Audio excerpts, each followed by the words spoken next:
Hey guys, so in today's video I want to show some of my Inktober paintings and some of the art supplies I used throughout Inktober to create my paintings. So let's get started with supplies. So first about the paper.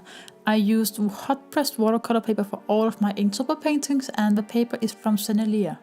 I mainly used black watercolor for all of my Inktober paintings, and one is from Daniel Smith and the other one is from Winsor and Newton.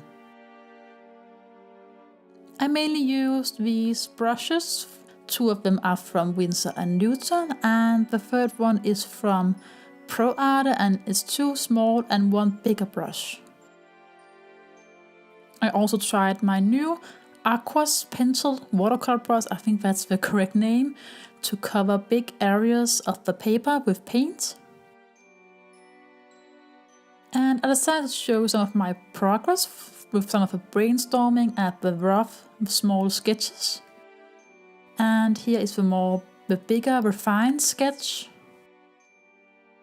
And here's a color sample with some of the watercolors I showed you before, to get the feeling of how the painting would end up look like. And here you can see the final result right next to it.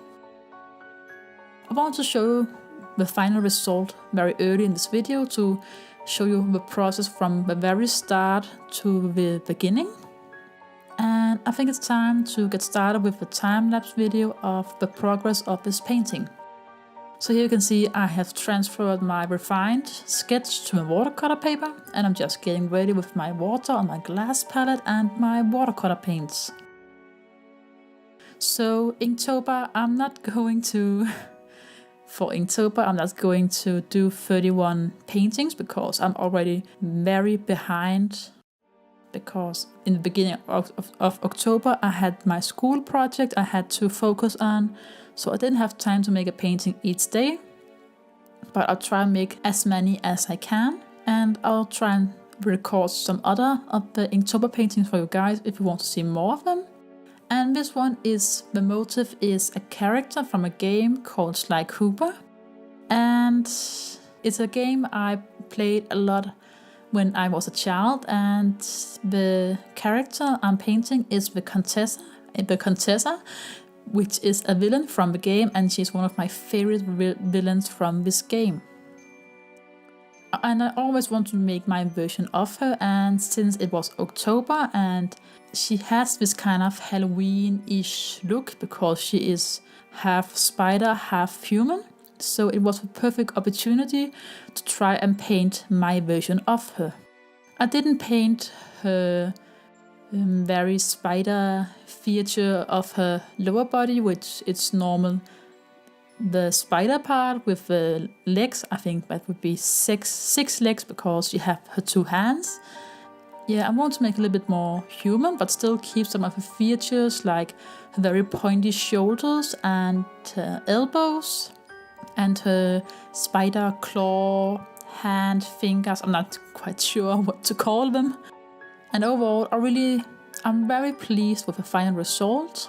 I still kept a lot of her features like the belt and the pattern on her dress and her hair, and as I said, the very pointy shoulders.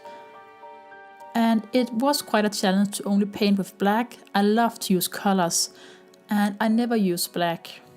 But the good thing about only using black is that I could focus on the motive and not think about what color combination should I use, which glazing should I use on top of a dress, and what color goes well with the background for the dress and the skin tone and all those kind of things. And I could just focus on the motive and get that right and try to play around with different techniques, like wet in wet, dry on dry, dry on wet, with the watercolors, which were very fun to try and play much more around with.